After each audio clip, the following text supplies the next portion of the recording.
past few years, we've heard the term free agents and been told we would all need to become one in order to succeed.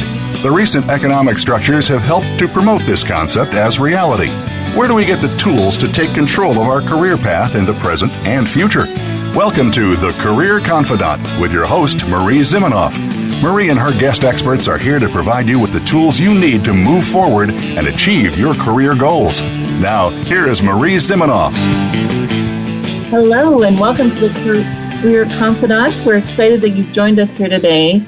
As you know, we're always talking about things that will keep you ahead of the need and desire of employers or other things that you need to advance in your career, wherever you might be in your career. And every year, a group of people in the careers industry gets together and talks about what's going on in the industry, what's coming up next, what do we need to know to be effective in the work that we do as career service providers. And I talked about this last week in that framework of what do those career service providers need to know to be effective. But I want to talk about it today in terms of you and your career and what do these mega trends for 2019 look like in terms of your career. And so as you think about, we're well underway here in 2019, almost a quarter of the way through. And trends are one of those challenging things because, of course, we're never right and we're never really wrong. And they change all the time, but they don't really change at all. So some things you may have already heard before and some things you may be thinking about and wondering, how is that going to make an impact on my career? And that's what we're going to talk about today.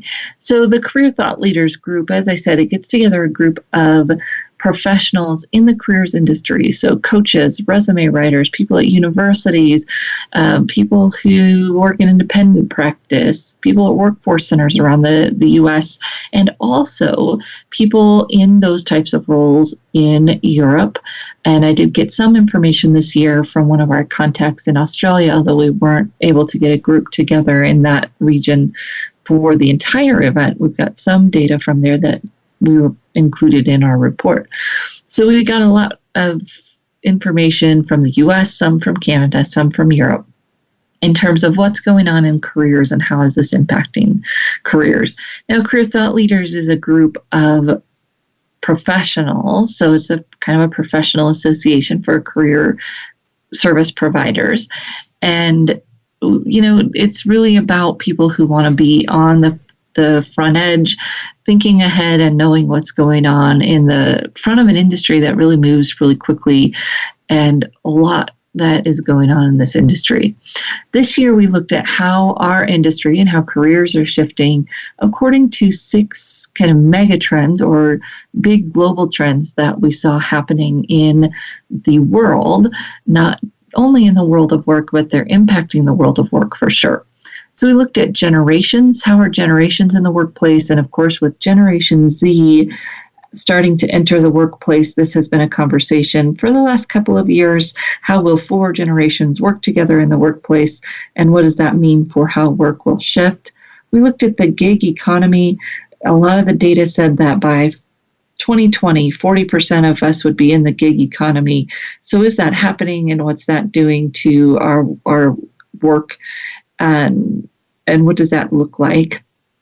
Education. So education is shifting with your massive online courses and the way education is delivered being changed. And the way that employers are looking for education has changed. What they're looking for in terms of education has changed. So how's that going to impact your career development, your career planning? Artificial intelligence, there's some scary reports out there that artificial intelligence is going to replace 50% of jobs by 2040, here in the next 20, 30 years. There's also some data that says 14%. So what does that mean, and how does that impact your career? What do you need to know to stay on top of artificial intelligence and technology in general as it comes into every single job that any one of us do? What do we need to know to stay employable? Social media, so social branding, social recruiting are big topics in the world today. How are people using social media to find their talent, and how are professionals like all of us using social media to brand ourselves and to attract the type of employers or clients, activities that we want in our professional life. And then last, storytelling. How is storytelling coming into the world of careers? So we've got leaders talking about their origin story and communicating that to their team, the people they want to gain influence over. Got marketers, of course, have been talking about storytelling for a while. And in the careers marketing space, resumes, LinkedIn profiles, cover letters, however you want to communicate to your audience in the career space, we're starting to look at stories in a different way, and resumes, profiles are morphing towards this idea of story and engaging the reader. There's a lot of different ways that we're doing that and that we need to do that to be successful as a storyteller. So those were the 6 trends that we looked at as careers professionals. But what does this mean for you? What does this mean for your everyday work, for your tomorrow work? And of course, as our mission and goal of this program is to help you proactively manage your career, to think about where you're going. What are the impacts of these 6 trends on that career planning? So boomers are persisting. Boomers want to stay in the workforce. This is one of those generational trends. And the data from the world kind of look at generations shows that the boomers are starting to be a smaller and smaller percentage of the workforce. However, the anecdotal data from the individuals that work in the career space is that these folks are not leaving. Maybe they're working in a different way that doesn't hit the bottom line of the data that's being taken. But that's impacting careers for you, the professional, in a lot of different ways. So if you're younger, an older millennial, maybe a Gen X, you are starting to see this squeeze of a lack of opportunity, a lack of movement upwards. I'm seeing this with a lot of professionals, especially in that upper 30s to 40s range, who thought that they would start to see some opportunities for promotion by now. And boy, it's just really not happening. They're shifting companies to find those opportunities. They are finding other ways to gain the leadership skills so that they can compete for those opportunities. But boy, that kind of blue wave or exodus of the boomers from the working world, they don't see happening in the way that we thought it would, or in the way that the data might suggest it is happening. Other thing that's happening is, of course, boomers are trying to figure out how to navigate. So if you're in that work age group, you might be thinking, okay, how am I going to have some flexibility in my job? I want to keep working, but I don't want to work, I don't want to work full time anymore. I want to do something more meaningful. And so boomers are trying to negotiate a different way of working in the world than they're used to and that employers might be used to as well. And if you're in those age groups, you're feeling some of that generational pull and figuring out how to make that shift. One of the other things that might be happening in your workspace is people are wanting to talk less about generations. They maybe don't want to identify or think about diversity in the world today, especially in the U.S. and in some ways in Europe. You're starting to see the diversity conversation blow up in terms of race and gender, and perhaps people have gotten over the generations conversation, or perhaps some of these other ways of talking about diversity are more important in our conversations right now. And we're really seeing a wane of talking about generations, even though the idea of generation, the new folks that are entering the workplace and the boomers who are navigating a different type of exit, is still impacting careers. The conversation around it is shifting very differently. So that's our first conversation, is all about generation. And you hear a lot about millennials still, even though they really are a big group of the workforce, and they're very diverse from 26 to 36, 27, 37. And you're going to see more talk about Generation Z or iGen or whatever they decide to finally call it, and how they work, how you recruit them, how you retain them, etc. And you'll start to see that shift here in the marketplace shortly. Our second topic then, the gig economy. Really the challenge of this topic is that there are so many different ways that people define it. So if you're looking at the gig economy as just people who work as freelance only, the primary independent workers, in the US, that's only 13% of the population right now.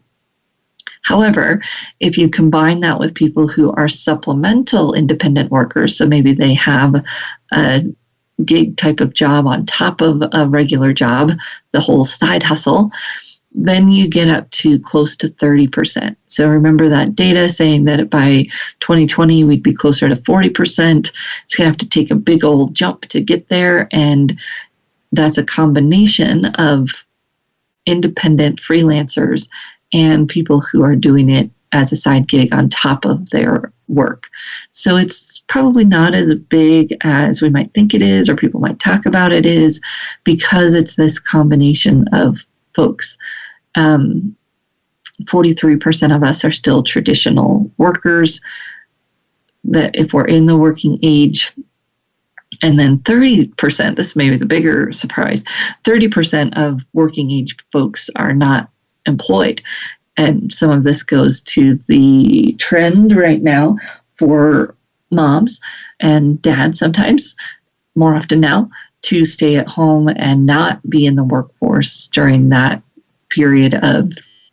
So gig workers, primary independent, 13% of those in the working age group are independent, 14% side hustling. This is creating some changes for sure that you're seeing in how you might work. You might find opportunities to be side hustling, find a support group for that, find some people that are doing that, doing what you're doing, wanting to get together and talk about it, or co-work, WeWork spaces, right? All of that collective groups of freelancers are coming together and doing things for the buying power to come together and do things differently. So you're going to see this becoming more accepted. Gig working is becoming more accepted, but it's not totally mainstream yet, and employers don't necessarily accept it. And we'll tell you a little bit more about that when we come back from our first break. We'll be right back in just a few minutes.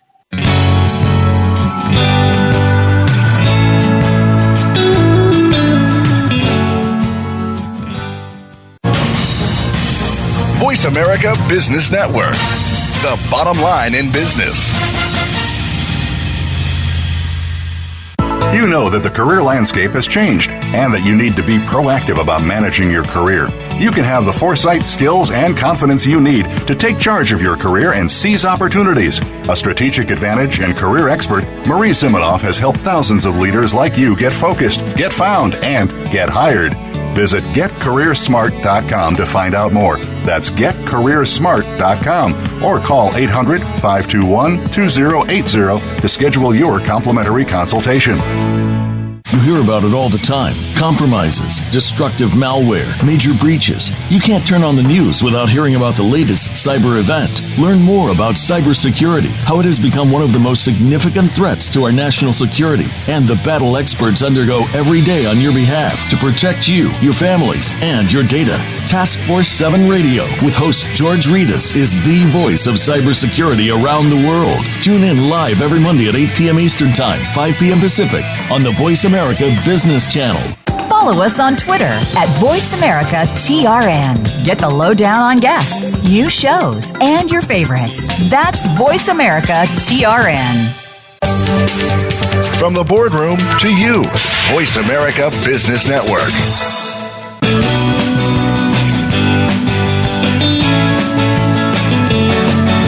You are tuned in to The Career Confidante with Marie Zimenoff. If you have a question or comment for Marie or her guest today, please call 1-866-472-5790. That's 1-866-472-5790. You may also send an email to marie@astrategicadvantage.com. Now, back to The Career Confidante. Welcome back to the Career Confidant. And today we are talking about your trends and what they mean for your career.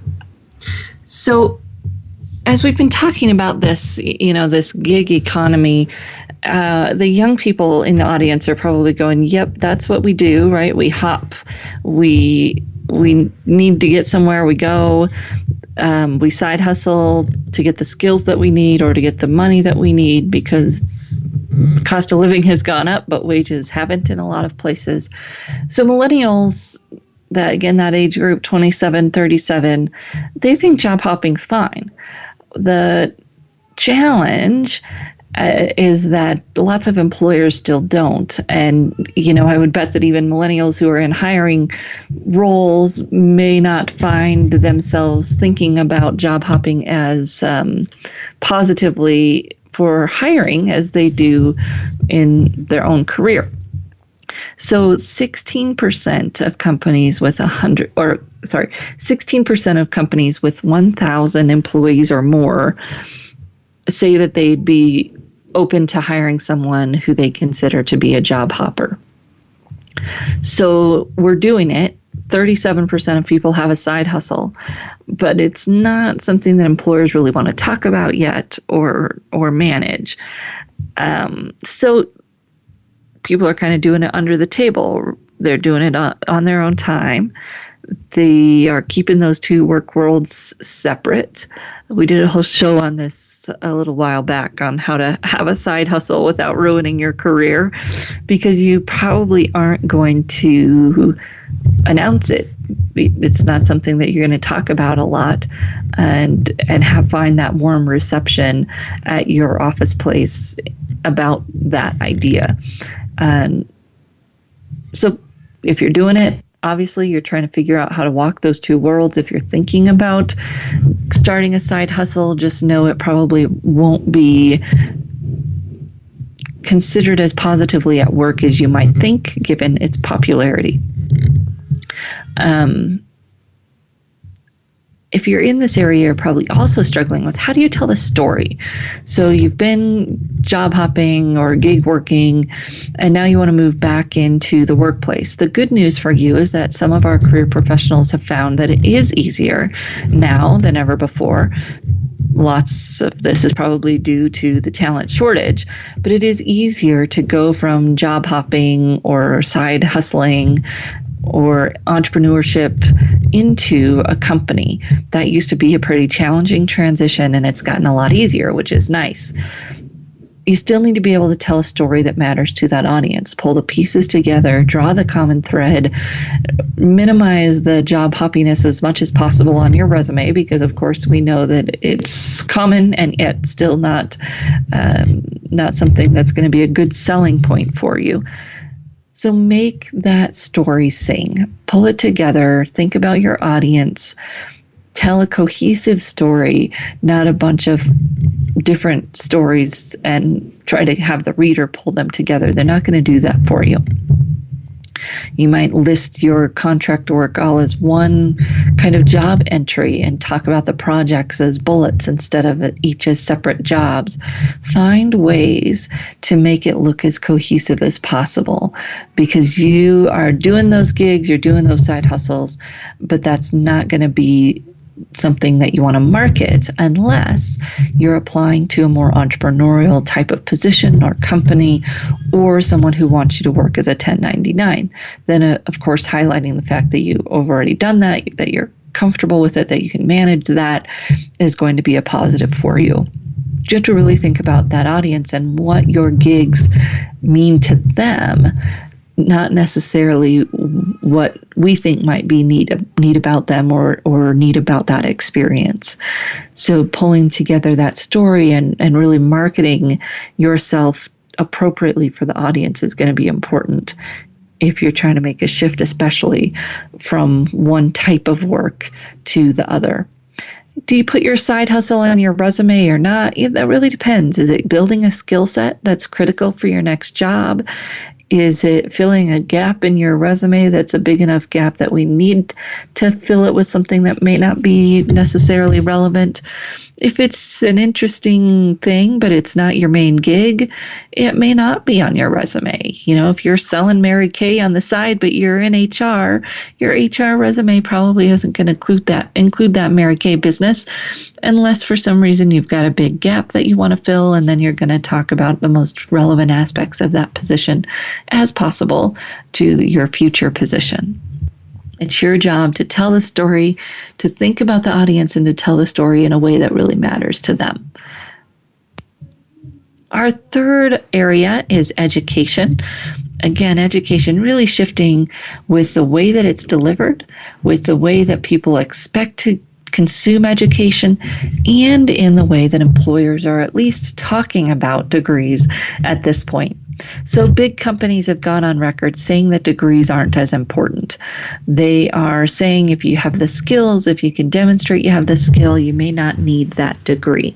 Here's the problem, is there's a gap between what they're saying and what the reality is, and there's an unknown horizon for our talent shortage that says we don't know if this will stick. So right now you might be able to get a job at a tech company after graduating from a boot camp. Will that be true in 2-3 years if things shift and all of a sudden we have more talent in some areas than we need? This is something that is always going to be at the whim of the employer. When talent is plentiful, they'll lower the bar, right? When talent is scarce, they'll lower the bar. When talent is plentiful and jobs are harder to come by, they're going to raise that bar back. So don't be lulled into complacency here. Pay attention to your industry. What are the trends? What's going on? The jobs that you may have next, or the job you have right now. If the job you have right now is requiring a bachelor's degree for most people, even though you don't have one, start working towards it. Yeah, there's this trend, and watch it, see if it will continue. But if your jobs, most of them now require a bachelor's degree, start working towards it. Start doing it. Stay on top of it, because I've seen this go back and forth. In the 90s, same thing. It was easy to get a job right out of high school. And then in the early 2000s, when it started to go downhill, those people who'd left high school and gone straight to work were now going back to college to get their degree because they couldn't get employed. Same thing happened in 2009. Even a deeper group of people who'd been employed for even longer were finding that now they couldn't find a job because they didn't have a degree. So this goes back and forth, this idea of, do we need a degree or not? And it's something that we really want to stay on top of as a careerist, as a professional, because it only hurts us when the employers change their mind every 5 seconds. It doesn't hurt them. They can change it when they have enough talent. They can change it back when they don't have enough talent. If we are not meeting their current expectations, it's our career that suffers. And there's some data on that in terms of who did well in the last recession recovery. So 2010 to 2016, some college and associate's degree folks did really well. This is the other problem that we get into when we talk about degrees, is we tend to think about it as all or nothing. Do I have a bachelor's degree or just high school? But there's this lovely pool of opportunity where it's a short-term degree, it's focused, it gets you moving, it gets you into an area that perhaps has a need, and it doesn't have to be a bachelor's degree, but it's something beyond college or beyond high school that allows you to be marketable and flexible. If you are thinking about wanting to be more marketable and not wanting to go back to do a 4-year degree, the trades are hurting all over.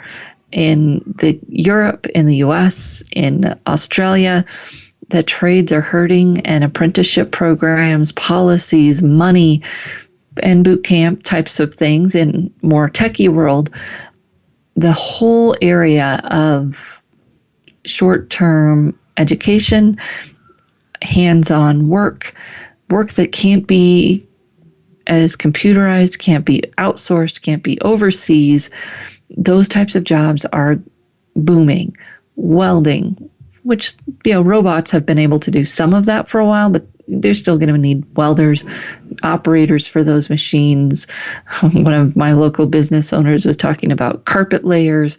There are things that we need people to do, plumbing, electricians, that are a long ways from being automated and pay well, short time to educate, and are failing to get met. The need for these that people is failing to get met, a lot of because of perception.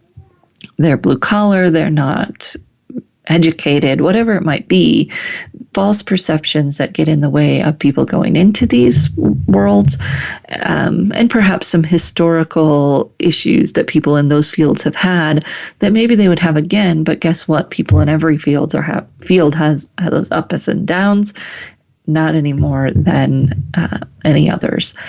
Maybe just hadn't been as recent, so we forgot. Education shifting, how we consume education shifting, and educational institutions are really trying to keep up, right? They want to be relevant. They want to help us earn those degrees we need. They want to be relevant. They're struggling a little bit to keep up, but some very interesting programs going on in universities and community colleges to help people meet these needs. So if you haven't looked for a while at what your education opportunities might be, then you should do that, because there's a lot of new things, faster, easier to access than ever before. When we come back from our break, we'll dive into the next one, which stems right from our education conversation into the world of artificial intelligence. And what skills do you really need to compete with artificial intelligence? How is artificial intelligence going to infiltrate your workplace? And what does that mean for you and your career? We'll be right back and talk about the future of technology in just a few minutes.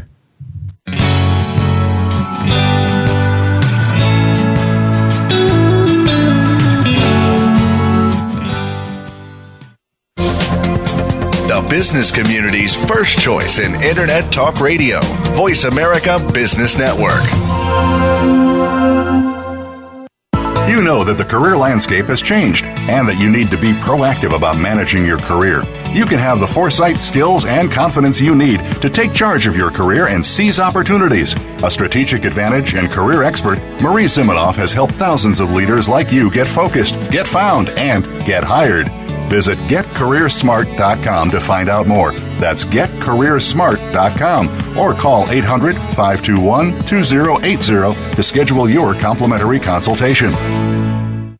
Today we live in a truly global environment. Business can more easily be conducted now in almost any part of the world. How do you, as a business owner or professional, navigate the ever-changing business landscape? Tune in to Leadership Beyond Borders with host Kimberly J. Lewis. With a worldwide resource of guests, you'll find out what opportunities and challenges surround diverse and virtual organizations. Listen live every Tuesday at 3 p.m. U.S. Pacific Time on the Voice America Business Channel. Have you tapped your full potential as a leader? Sometimes you have to go a little deeper and connect with your inner force. Join host Angela King as she invites you to discover something that already lies within you and helps you become a better leader. Your most important connection is the one you have with yourself. It's time to connect, ignite, and rise. It's time for Inner Force. Tune in live every Tuesday at 1 p.m. Pacific Time and 4 p.m. Eastern Time on the Voice America Business Channel. Think you've seen everything there is to see in online television? Let us surprise you. Visit voiceamerica.tv today for sports, health, business, and more on demand 24/7. Voice America Business Network, the bottom line in business.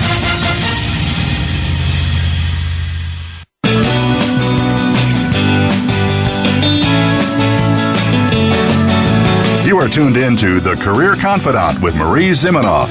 If you have a question or comment for Marie or her guest today, please call 1-866-472-5790. That's 1-866-472-5790. You may also send an email to marie@astrategicadvantage.com. Now, back to The Career Confidant. Welcome back to the Career Confidant. And today we've been talking about trends that are impacting your career and what you need to know to be effective in managing your career moving forward. So artificial intelligence is one of these topics that is challenging because it incorporates a lot of different things.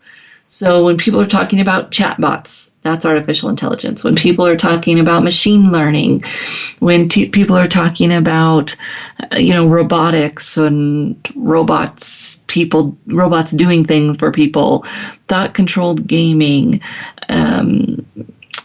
real-time emotion analytics, anything where technology is starting to do a human function or think like a human or process data and learn from data, that's artificial intelligence at work.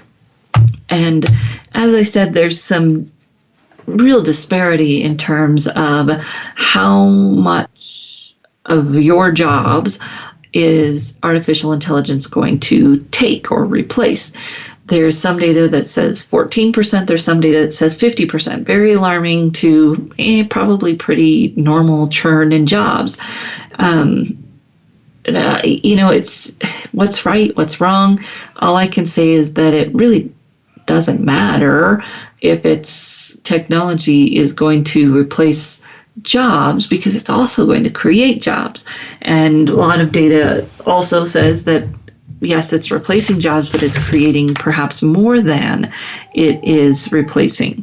And that gives us an opportunity to think about what do we need to do to be competitive and in our marketplace know that we can stay employed. Skills, so you'll hear people talk about, you need technology skills. Yes, you do. You need to be able to be the master of the technology, if you will, the user of the technology, the one who knows how to integrate the technology into the process better so that the technology doesn't replace you, but you are using the technology to better meet your company's needs. Also, the people skills. So some people will say, your technology can't replace people, so you need those people skills. Great. Customer service, marketing, the creative, the innovative thinking. Those are the ways that people are going to stay differentiated, if you will, from the technology. I would say that you need both. You don't want to just think about your innovative skills, technology skills, and kind of stick your head in the sand about one or the other. You want to seek out both so that you have the technology skills you need to be able to use the technology in your job, and you have the people skills to augment the technology in a way that is pretty far off in terms of technology being able to do things people can do. So here's a few examples. Recruiters, right? Technology is starting to help recruiters do their job better. It can go out and it can scan the web for candidates that might have certain keywords or certain interests and bring the recruiter a list of candidates. Great. That's the recruiter knowing how to use the technology. If they stick their head in the sand and say, technology will never be able to replace me, they're going to be sorely disappointed when, in fact, it does replace some of the things that they do, and they haven't taken the initiative to know what it can't replace and to know how to use it so that they're using it as a tool and staying competitive in the process. Their people skills are growing in importance because of course, as the market tightens especially, great talent wants to have relationships, wants to have their questions answered, wants to go beyond a chatbot and really be able to build a relationship with a person. And a lot of recruiters are saying that they're seeing their best recruiting kind of have a throwback to the days where networking in groups and joining communities was a better way to source candidates. So there's a double-edged sword to, yes, more technology, but also more people skills. This is happening in a lot of industries where you're seeing the trend and a trend. So you see companies using chatbots for customer service, and then you also see companies advertising that you're going to get a real person when you are with us. You're not going to get a chatbot, because there's the trend and the anti-trend. You need both skills. You need to know how to use the technology. You also need to know how to be the person that's using that technology to its benefit. In that vein, of course, we know that technology is being used in the hiring process more and more. 98% of Fortune 500 companies are using applicant tracking systems. Those are the things that scan and score your resume. 40%-ish, I saw data from 30% all the way to 80% of companies using video interviewing. Companies are using video interviewing as live video interviews and as recorded video interviews. They're using software that can score those interviews, and that's helping them be able to interview more clients, right? That's really what we all wanted, was for companies to be able to interview more people, and they're using video to achieve that goal.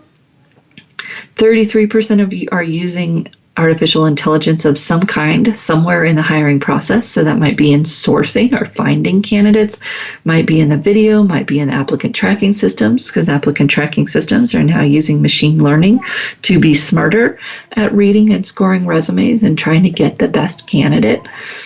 So you're going to interface with technology in some way during your job search. If you're struggling, go to your local library, get some classes in general technology use, find a way to get more comfortable with technology so that you can be who you want to be, instead of be that person that's struggling with the technology getting in between you and the employer. It's not going to go away. They're going to use technology to help them recruit. It may look different, it may shift, it's not going to go away. They are trying to figure out how to use technology to decrease bias. So we might think that, this technology, it's going to increase bias, or it's going to make it harder. The whole point of the technology, the aim for using it, is to get rid of the human bias errors. Humans choose things on emotion, and our emotion is not a good predictor of your success in that future job. This is a good thing. This is what the aim of it is, to hire the person who's actually the best fit for the job, instead of the person that Susie thinks is going to be the nicest to her, right? This is, we're trying to make it less emotional. I don't know if that works. We'll see. But if we can think about it positively as a job seeker, it's going to really help us. Thinking about this negatively, getting into the us versus them conversations, it really just doesn't do anybody any good. See the good, see what they're trying to do, and do what you can do to take the good and use it to your advantage. Know what to expect and do the best that you can. Our fifth trend, that social branding and sourcing. So things moving online, people are using online reputation to judge candidates. Candidates are using online forums to build their brand. Use this as a two-way street. Figure out how to maximize it for your benefit, because it's there, it's not going anywhere. Just like the other technologies, they are finding good ways to use these technologies. So data from 2017 Career Builder study, 70% of companies are using social media to screen applicants. They want to find you there. If they don't find you there, it hurts your application. 50% of employers have decided not to hire because someone didn't have anything online. What are you hiding, right? That's not going to work for them either. It's not about scrutinizing every little thing you do. It's not about not being able to have a personality. It is about being courteous, being kind, interacting with others in a way that you would want to work with someone who interacted that way. It's not that you can't have those political views, but how you express them, how you interact with people around them is going to make a big difference in how your social media is judged. And they're developing technologies to do this too, so that someone won't, be that liberal who's turned off by a conservative, but it's more, are you kind and courteous and conscientious and personable, not are you Democrat, Republican, whatever it might be, trying to get rid of people's individual bias and use technology to just score your activity based on personality traits. It's very interesting where this technology is going. It'll be interesting to see where it continues to go. Right now, try and use it to your benefit. Think about how it could benefit you, how you can be more engaged in ways that are positive with your interests, with your industry, with your colleagues, and build a brand that makes sense for you. Find out how you want to interact on social media and then be consistent and tell a consistent story as you're doing those interactions. One of the changes that is happening, and it'll be interesting to see what this data looks like for 2019, but from 2017 to 2018, there was a shift in recruiters away from LinkedIn and towards Facebook and Instagram. LinkedIn had made some changes that made recruiters mad. They started leaving. LinkedIn has since made changes that perhaps is starting to attract them back. Of course, LinkedIn is still the professional place to go for most job seekers. It is important to know that recruiters are looking other places, and if you are comfortable on other mediums, it's highly possible there are recruiters there for you to connect with on Facebook, on Instagram. If you're not as big on LinkedIn, or you think the companies that you're interested in are more on Facebook and Instagram, you may be right. And interacting with folks there, looking at pages, companies' hiring pages, etc., on those other channels may be a great way to catch that attention, with 63% of recruiters looking at Facebook and 25% total looking at Instagram. With 63% of technology companies looking at Instagram, there's a large opportunity for us to connect with employers on different channels. What does this all mean for us, and how do we pull it all together? We're going to go through our last trend and talk about how we can put all of these pieces together when we get back from our last break. We'll be right back in just a few minutes.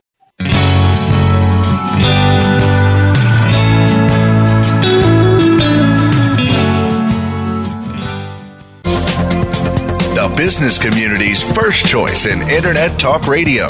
Voice America Business Network. You know that the career landscape has changed and that you need to be proactive about managing your career. You can have the foresight, skills, and confidence you need to take charge of your career and seize opportunities. A strategic advantage and career expert, Marie Zimenoff has helped thousands of leaders like you get focused, get found, and get hired. Visit getcareersmart.com to find out more. That's getcareersmart.com, or call 800-521-2080 to schedule your complimentary consultation. We hear it and read about it every day in the news. America is heading over a fiscal cliff. Home prices are still receding and unemployment growing. How can you preserve and increase your wealth in this kind of economy? Tune in to Turning Hard Times into Good Times with host Jay Taylor. Jay will explain the decline of our monetary system and the economy, and will give you winning investment ideas and the tools to protect and increase your wealth. Turning Hard Times into Good Times with Jay Taylor can be heard Tuesdays at 3 p.m. Eastern Time, 12 noon Pacific Time on the Voice America Business Channel. Many industries have been revolutionized by technology in the last decade. Books, music, TV, communications, and now it's happening to our money and the way we pay. Tune in to Breaking Banks with Brett King for a look at how technology and customer behavior will bring about more changes in banking in the next 10 years than in the last 200 years. Listen every Thursday at 3 p.m. Eastern Time, noon Pacific on Voice America Business Channel or on AM 1160 The Voice. You'll never look at your bank account the same again. Become our friend on Facebook. Post your thoughts about our shows and network on our timeline. Visit facebook.com/Voice America. When it comes to business, you'll find the experts here. Voice America Business Network.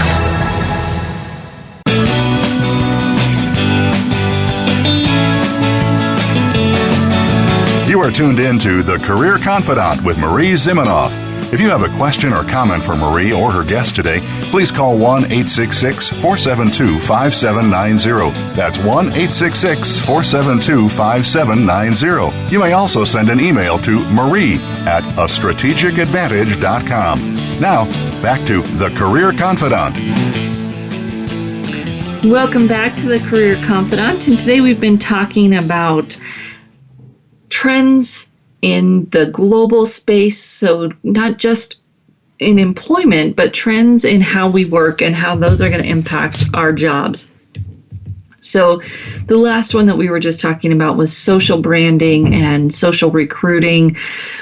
And it's really all about trying to be authentic and engaging. If you are hidden, employers can't see you, right? They can't interact with you. They can't have a relationship with you. And in some ways that you might think, oh, that's good because I'm hidden, I'm protecting myself from being judged. But it really doesn't work that way because they're judging you for being hidden. What are you hiding, right? And they just can't connect with you, which means that it's hard to build a relationship. So we want to find ways that we can connect. If you tend to be a more private person, you might just pick a few hobbies and a few things that you're going to share about publicly. And then you can go through your posts and kind of think about, what do I want to share public and what do I want to keep private? Caution, never consider anything private. So yes, you might mark it private, but if you're going to post something that's really mean or violent, or if you're posting those things, you have to assume that somebody's going to see it, or these new technologies that can score your social behavior are going to find it somehow and score it. I just don't think that you can do those things and not be held accountable for it. And we've seen more and more of these stories, people not getting into college, people not getting hired, etc. Now they're developing technology that can go and look at your social media activity for red flag behaviors. And they're not trying to do this in a way that eliminates good people, right? They're going to keep fine-tuning it. But people who are aggressive, racist, and how are they defining that? I don't know yet. But they're going out and trying to screen for some of these things before they hire people because no one wants these scandals in their workplace, right? And so it'll be interesting to see where it goes, and does it infringe on our privacy? Yes, a little bit, but it's all in what you offer up. And people oftentimes forget about comments that they make. And that's going to be probably the number one thing that's going to get people in trouble, if you will. Not necessarily posts that they're making, because it's okay, of course, to believe what you believe and stand for what you stand for. But in those conversations where you start going back and forth with people on social media, which, how much good is that doing anyways? But anyways, those are the places where we can get aggressive. We can use language that's it's not good working for us. And it's not really that we're showing our belief that's the problem. It's that we're displaying qualities that employers don't want in their workplace. And if we're going to do it online, they're going to say, if you're showing it online, I don't want to hire you. Use it for good and not for evil. Think about how you can engage people, how you can have conversations, how you can be positive, interested, stand up for that cause, do it in a great way so that when your employers are looking for people like you, people who are passionate, people who are connected and engaged, they find people like you. Choose your content, choose what you share publicly, choose what you keep private. But overall and in general, know that what you do and say on social media is going to be reflective to those individuals who are looking of your personality and your behavior. And storytelling then is our last topic. Storytelling is something that started in marketing. I'm going to tell this story and people are going to get engaged. They're going to buy my product because I've got this whole story behind it. Then it shifted into kind of entrepreneurs and your origin story. How did you get your start? How did your company get your start? Then job seekers started using story to make their resumes and LinkedIn profiles more interesting to read. The accomplishments and things that they'd actually done instead of just job duties that they were supposed to do. That story has gotten more first person. Profiles are first person. People are telling stories. They're getting to figure out how they can tell their stories. And we're seeing it go even to leaders who want to grow their brand as a leader or grow their influence. They're telling their origin story as a leader in an organization, how they grew up, how they got where they are.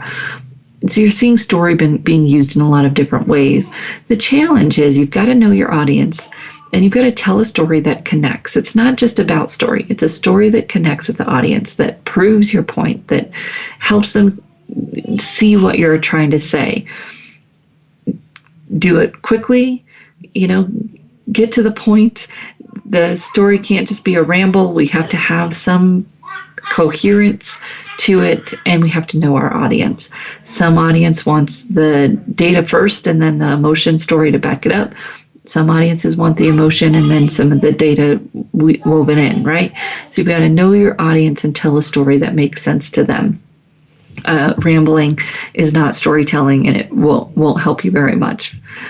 People want authenticity in these stories. They want to be able to connect to the story, and that's why you're seeing video kind of blow up, is people want that opportunity to connect via video to their audiences. They want to see you. They want to know that you're telling a story that's truthful. They want you to be engaged, and video helps with all of those things so much into making the connections.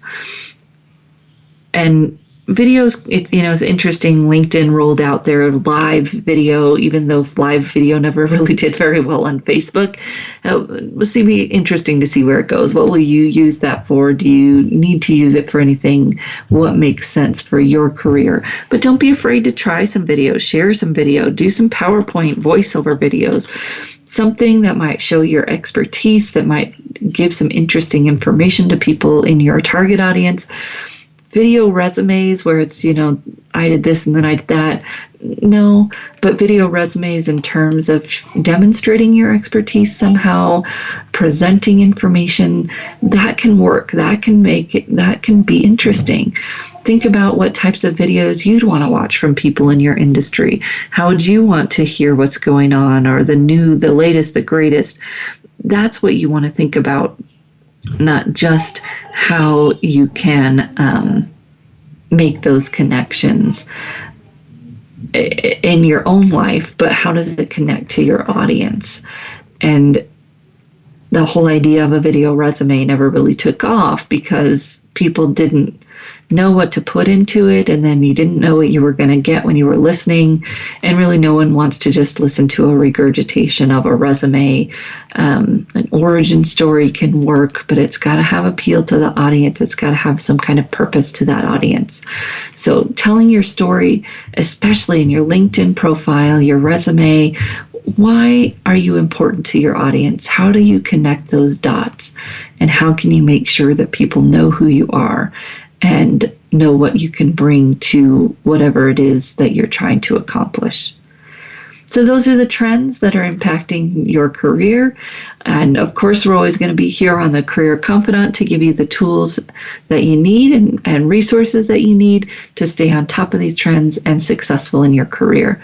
We look forward to seeing you right back here again next week on the Career Confidant.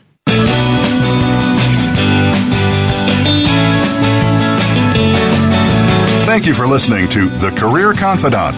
Marie Zimenoff will return again with another terrific guest next Monday at 6 p.m. Eastern Time, 3 p.m. Pacific on the Voice America Business Channel. Be sure to join us then.